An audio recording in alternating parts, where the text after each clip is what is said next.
Welcome back to the All Ball Pod. Today we're going to do a Premier League roundup, the usual, of course. We're going to be talking about this week's games, what happened in, I guess, all of the relevant games at least. Indeed. And let's get right into it, honestly. Yep, obviously, big title race is forming. I mean, it's been forming, and it's sustaining throughout the late stages of the season. You know, I expected at this point, we're already in March. Mm-hmm.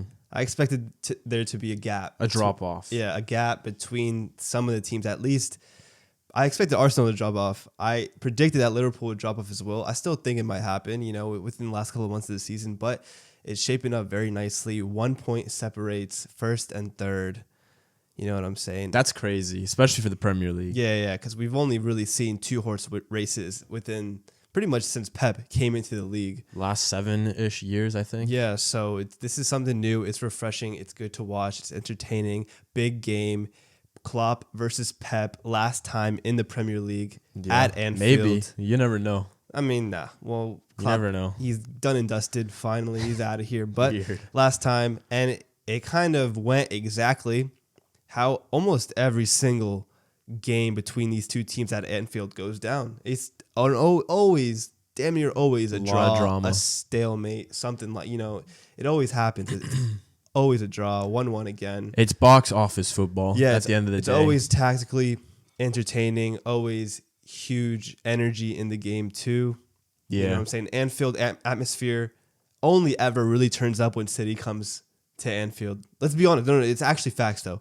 Like anytime I watch a Liverpool game at Anfield, it's a library. As soon as City wants to go, it's like we're the main character. Mate, it's because Liverpool smacks everybody, so it's not like they need to be loud. I guess we're the only team that actually competes at Anfield. Good point. But anyway, talk about the game. Let's talk about the game real quick. No more introductions of the game. Of course, it opens up John Stones, golazo. Good goal.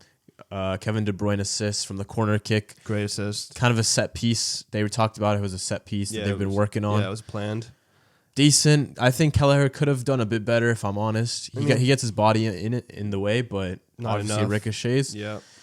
But then after that, it kind of seemed like Man City were a bit lost, in my opinion. Yeah, I think after the goal, it was just kind of timid. It was timid. It was typical performance at Anfield. You can never actually go to Anfield and play the same way through 90 minutes. It can't happen, at least for Pep. I do think Pep got the starting 11 wrong. I think he got the starting 11 wrong.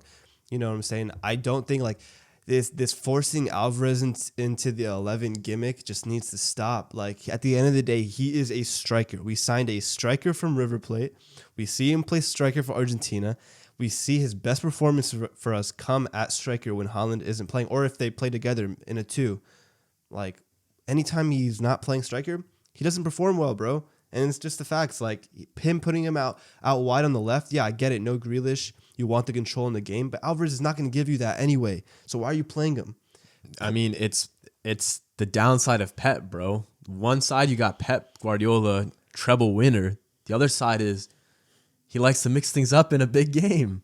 So he's going to put some Donny out on the left wing when he doesn't play left wing. That's just simply Pep Guardiola. Literally, we haven't seen Alvarez play left, I don't think, all season. Like, maybe here and there, but we've always seen him in the 10, essentially. So why are you playing him on the left at Anfield? Like, it just doesn't make sense. If we're being honest here, though, who would he put? Oscar Bob? No, too big of an occasion. You play Kovacic. You play Kovacic on the left. Kovacic. You put Foden on the left. You put Bernardo on the right. I don't like that. I think that's a pretty simple solution. I don't know why he didn't do that. But anyway, that's how he starts the game. First half was kind of back and forth. Each team had periods of domination. Yeah. Second half, game was different. Game was just completely different. Obviously, City shot themselves in the foot. Nathan Ake mistake, and leading to Ederson mistake as well. Not really though. Like, he doesn't need to come out. It probably wasn't the best. No, he definitely needed to come out. Probably wasn't the best decision to try to swing at the ball, win the ball first. But at the end of the day, it's Nathan's mistake. You can't be playing a weak pass like that, especially with someone like Darwin's just like tenacity, pace up front. He was causing havoc. That's really all he does. It's all he does. So you just gotta. Stop. No, it is. It's all he does. He can He's a talisman, bro. He's a talisman. Yes. You know what a talisman? Yes. You know what a talisman is? He a scores talisman goals. is He scores goals. Did he score? I mean, No. The stats won't show don't what call he him did. a talisman because I'm gonna Stats get on won't your show head. what he No, did. don't call him a talisman because I'm gonna get on your head. A talisman. You see what he is did last Haaland. week. Haaland is a talisman. Haaland is a bum, bro. A talisman is a Haaland's sniper. a bum, brother. A Haaland's a bum. bum. Yes, he did nothing this game. Nunez showed him levels this game. Then it's just absurd, bro. I'm not even getting into Anyway, Ederson, swings at the ball.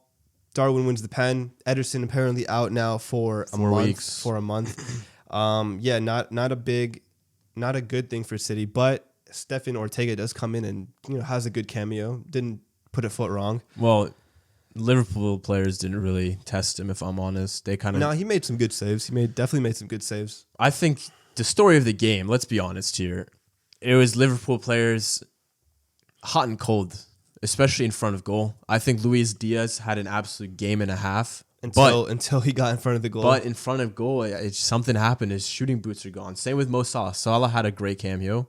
I think McAllister had a great cameo. Salah did not have a good cameo. He played Luis Diaz through. That was the only pass he made. He had the volley off the corner off kick. Target.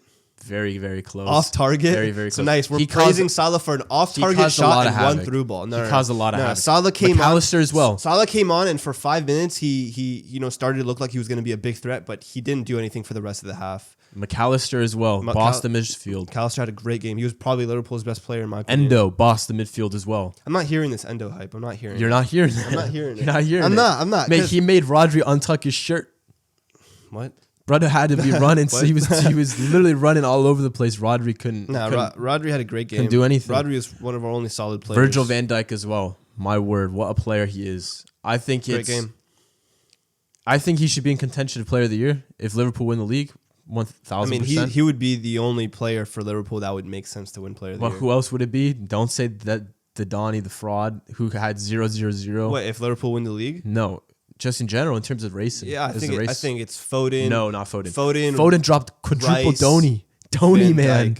Donny, man. Quadruple Rice, Dona is Van crazy, Dijk, brother. If in terms of Player of the Year. Crazy. Foden didn't have a great game, but at the end of the day, it was Pep sticking him out wide on the touchline. Yet we've seen all season Foden absolutely dominating any team he plays against when he plays centrally. Of course, it's Pep being stubborn, but we know this at the end of the day. I'm not gonna blame Pep I'm not gonna blame Foden or KDB or Haaland or Alvarez in particular, because at the end of the day, when your entire front six players don't play well, that's down to the manager. There's something wrong there. If it's clear that something is wrong there when it comes to the manager, if there's no clear standout performer. So I was gonna say, speaking of stubborn, we gotta talk about Kevin De Bruyne. What about him? What about him? Throwing fits left and right. I mean, it makes sense. You're the best player in the league. Best player in the league getting hooked on a title decider game is crazy. Probably the best player in the world. You're not seeing Stevie G. No one's gonna be happy. You're not seeing Ronaldo getting hooked. You're not seeing Messi getting hooked. What are you talking about? Getting hooked. Talking about best player in the league. Yeah, he's the best player in the league. He's arguably the best player in the world. And if you're gonna get subbed off, nothing wrong with being a bit upset about that. It doesn't really. Real ballers. If you actually play ball, you know that getting subbed off is not a nice feeling. But if he's the best player in the world, right? Let's deep this. If he's the best player in the world, why is he getting hooked? For tactical reasons. Mate, if he's the best player in the world, you run the tactics around the player. Simple as that. Not really. It depends on your opponent. At the end of the day, if you're at Anfield, Messi's not getting hooked, bro. Messi's not getting hooked. Well, maybe that's why Barca capitulated at Anfield. Maybe they should have hooked Messi. Maybe they should have. Maybe they should have hooked Messi, and they wouldn't have lost in that semifinal. This is what happens. This is what Anfield does to Adani, bro. This is what happens. Like, come on, it's tactical reasons. When Kovacic came on, yeah, we had more control of the ball. It was a more comfortable last 20-ish minutes of the game, and it was a good substitution from Pep. Doku came on for Alvarez, and I thought was very good, very positive. Hit the post, almost won us the game. I thought almost lost y'all the game. Should have lost y'all the game. Yeah, he went from Jeremy Doku to damn near Jar Jar Binks. Jeremy Beetlejuice Doku. That's an outrageous call. Look, we have to be honest. As a podcast in context, who has integrity, that is an absolute outrageous call by VAR as well. I'm gonna be 100. I'm gonna keep it 100 right now. I'm gonna keep it absolute 100 right now. Look. Is it a foul? Possibly. But when you take into the consideration the game, the stakes, I'm saying the context of everything that was happening, you can't give that. You can't give that. You simply cannot give that. Mate, because if it's anywhere else on the pitch, it's getting called a foul. You just can't give that though. You can't give that penalty last minute of the game, title race between first and second pretty much, and you're about to give the win to a team for 2 penalties. You already gifted them a penalty. Don't do that. You already gifted them a penalty. You can't give them a second, bro. You can't. Bro, you can't. as a referee. With context of the game, you can't call that. And I think can't Michael have Oliver. context in the game. Yeah, of course you can. Of course you can. That's you're the whole a point of refereeing. If you're you got to put the game into context, which is why I personally hate VAR, because people in the VAR room don't take the game into context. Okay, explain the context of the game. I just explained it. You have a title race game, first and second. I'm saying it's tied. It's last minute of the game. It's a very, very 50-50 call. And, you know what I'm saying? The other team, the Liverpool already had a penalty to begin with. You can't give them a second penalty, give them a 3 points. Okay, so the context is you can't give 2 penalties in one game. That's what I'm hearing, bro. Because you have selective hearing. No. You're not going to hear the rest of what I just said. You know what I'm saying? I think, look, it was stupid by Doku, but I think that it edges it, that it's the right call, in my opinion. You know what I'm saying? It's bad when Kyle Walker gets... the next day goes on a what is a wrong press with that, interview brother? Yo, what is wrong talking with about it? Shameless guy to drop that performance and then go do media duties again the next day after you just that's your captain? After all the controversy is going through. You just hopped on Rio's podcast with lots of United dudes. Like, broski, get your head together. You're in a title race. You're still on for the treble. You're the captain of this club. Show it, bro. It's getting ridiculous, man. That's guy the supposed best right back in the league. Who says of that? all time? He is the best Premier League right back of all time. But I mean, I think most people watching would agree. But like at the end of the day, he is a bozo, and I'm the first to say it. I've been saying it for 5 years now. He is an absolute bozo, and he got absolutely rinsed in that game. I don't think Walker should have started. Rinsed. I don't think look, Luis Diaz. I get it, pacey. Walker had some decent moments in the game, but at the end of the day, bro, play a Kanji right back. Put Ruben in the 11. How are you benching Ruben Diaz in a game like this? It's bizarre. It's Pep experimenting in a big game. He didn't really do that last season, and I thought he was kind of done with those stages. I thought Arteta was a plague to him when it comes to overthinking, because last season he didn't really do it at all. But he comes up in this game. You know what I'm saying? Overthinking, and it costed us. Yeah, I mean, I think the rest costed Liverpool, but we can talk about the title race a little bit more as Brentford went to Arsenal. Arsenal smacked them up 2-1. Yeah. A little bit of a difficult game. It was difficult. Given the circumstances. Arsenal coming in, thrashing opponents 4-0, 5-1, this and that. Right. Little bit of a... tug of war type of game. It wasn't really the scoreline says 2-1, and there were shaky moments for Arsenal in the game, but overall, it was still dominant. Like other than the only reason it was shaky was because of obviously the Rambo situation. Yeah, and it changed the game, bro. It is fair to say that Arteta did win that goalkeeper debate. he me included, he did receive a lot of criticism. I'm guilty of that as well. That he, brought in Raya, dropped Ramsdale after having a, Premier League Team of the Year season, and I criticize him for it. But I think he's proved that it was the right call, because Raya has been somewhat reliable over the last few months, especially with his feet. Yeah, he was shaky. No debate. There was no debate that he was shaky at the beginning of the season. Yeah, but he settled in. Ramsdale comes in. Obviously, okay. Yes, he did make a mistake, but it isn't easy to come into a game in the midst of a title race, not playing at all, and then trying to prove your point, get your spot back. But at the end of the day, you can't make a mistake like that. It's a bad mistake. It's a bad mistake. Arteta wins that debate. You know what I'm saying? And Havertz comes big again. Havertz comes good. 86th minute. It's the second game winner he's had against Brentford this season. He scored the winner in the reverse fixture, and Arteta's winning that debate as well. You know what I'm saying? And they're playing him a different position now, because Arteta was talking about playing him at the 8, played in the 8, beginning of the season. We all saw that what happened there. Yeah, it wasn't working out. Wasn't really working out. Havertz going left back for Germany. Yeah. People were calling for his head. I don't know. I think it's still a purple patch. I don't really see the player. I think there's still a bit to be done with Havertz. I don't think he's reliable enough to be a starter.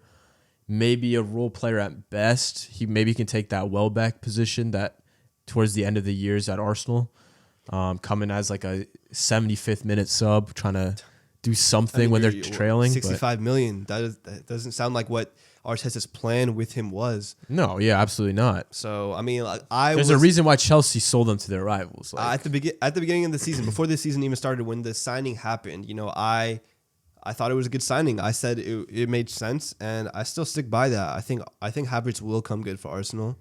I'm not saying that he's going to become some 20 league goal striker for them, but I think 60 mil, though. In games like this, he shows his value at the end of the day. Like he has value. So I don't know. But yeah, I mean, Arsenal remain now up top given the draw with City and Liverpool. Mm-hmm. Tied with points, I think, with Liverpool. Liv, 1 point. Man City trails. Best goal differential for them as well. But it's, like I said, like we mentioned, it's coming down to the wire now. And it looks like Tottenham Hotspur kind of has like a very big hand in the title race.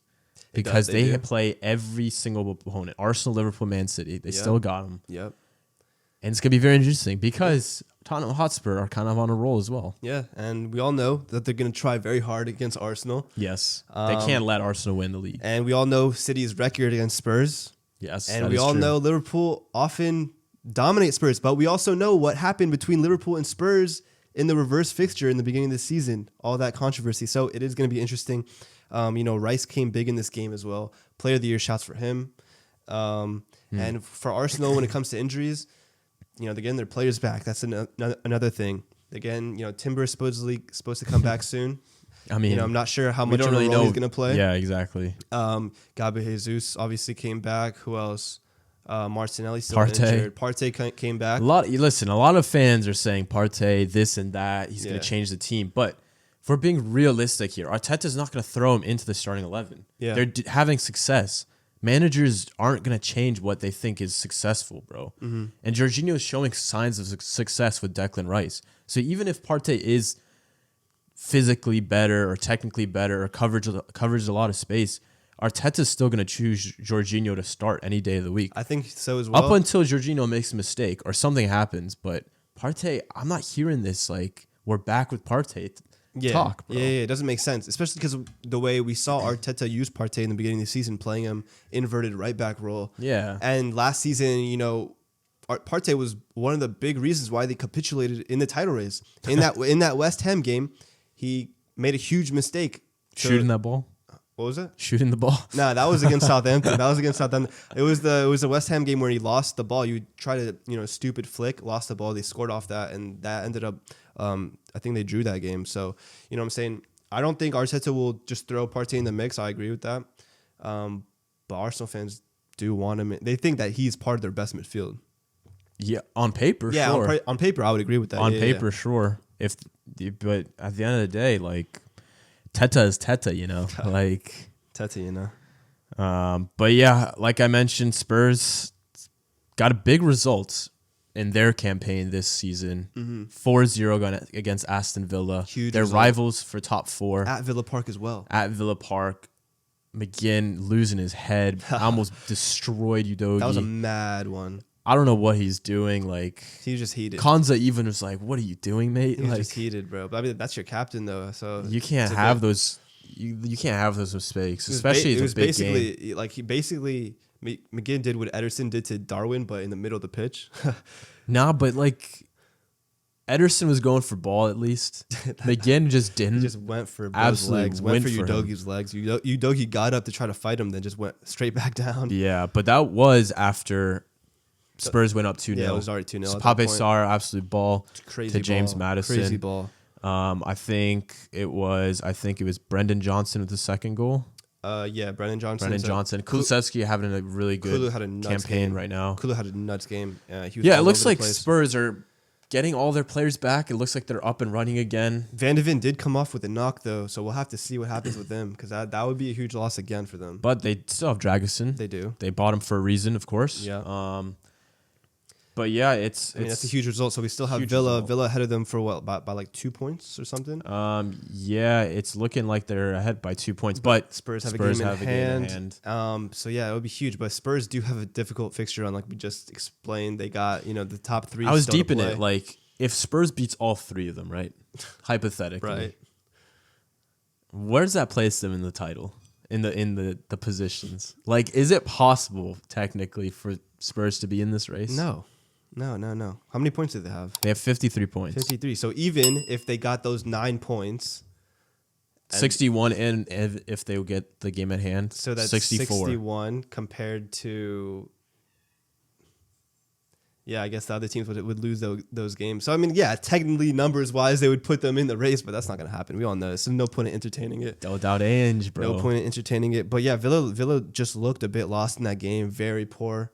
In front of goal, nothing. They weren't. We've really seen those lapse of all. Judgments against Newcastle, especially. Like it's either they're really good or they just hold 4 or 5. Yeah, and 5-0. I mean they've had the conference games as well in between.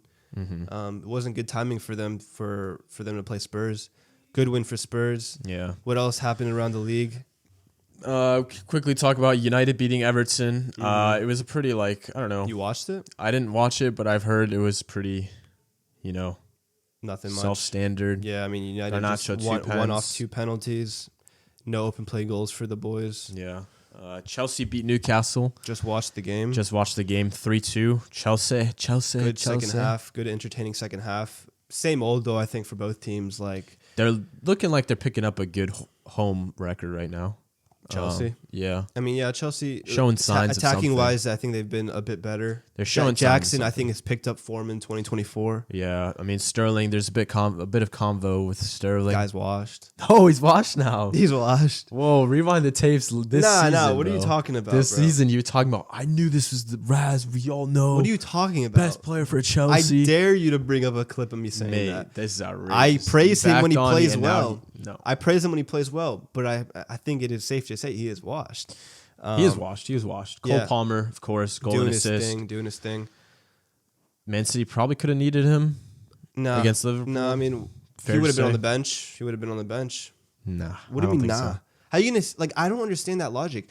People are saying, "Oh, City need Cole Palmer." I get it. I personally wanted Cole Palmer to stay, but at the end of the day, he was a bench player for City. He would not just suddenly, randomly become a starter now just because he's doing well at Chelsea. No, I agree. Okay, then.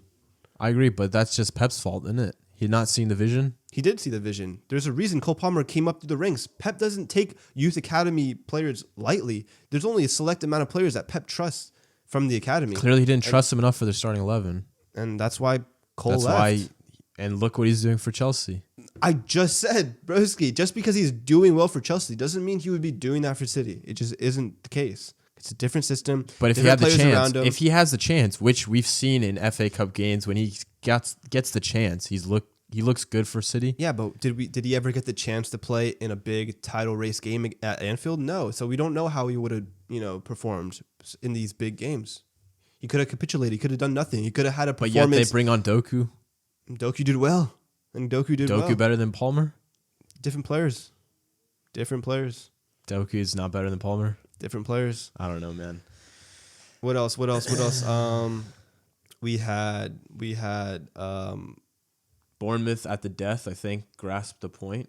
Bournemouth at the death. Oh yeah, I watched that game. Yeah, nothing crazy there, to be honest. I like Bournemouth. They're 13th place now. Yeah, Sheffield United choked a 2-0 lead. Exactly. I like Bournemouth. They're a nice team. They're kind of like Wolves in a way. They're like a surprising team. No one really thought they were going to do what they're doing. And they play good football. Only you thought that Wolves were not going to do well this season. They play good football, I think. They do. I like Bournemouth. What else? Wolves. Talking about Wolves, 2-1 win over Fulham. Yeah. Done well there. Fulham is just this season, I feel like no one's talking about Fulham. Yeah, because they're just boring. They just don't pay, no one pays attention to them. Because they're boring. They have no entertaining players, bro. Just nobody. That's not even true though. I don't think It is true. It is true. Who do they have? Iwobi's been doing well. No one's tuning in to watch Iwobi No, I play agree. football. I agree. Obviously, not good. But no one's tuning in for Palace as well. Palace got Eze Olise. People want to watch that. People want to watch they, that. though? Yeah, they do. Definitely.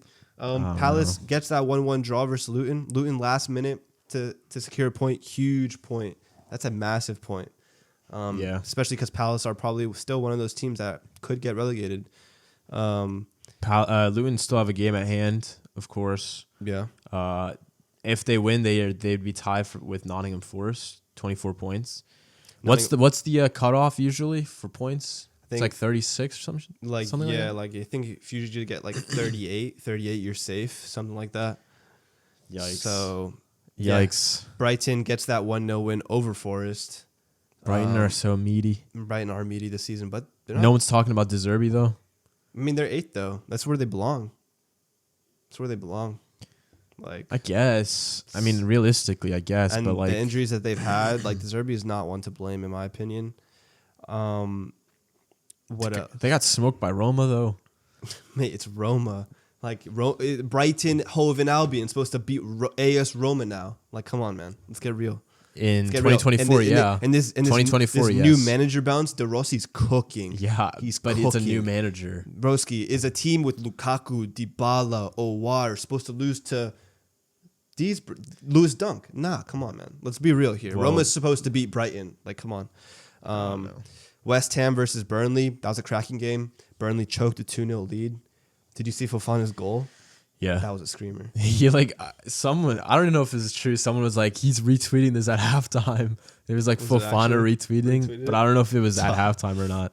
These players probably have like heads running their social media accounts. Yeah, now. to be fair. But yeah, West Ham secure a point there. Come back. What else? Is that all the games? I think so. That's all the games. I mean, yeah, title race looking crazy.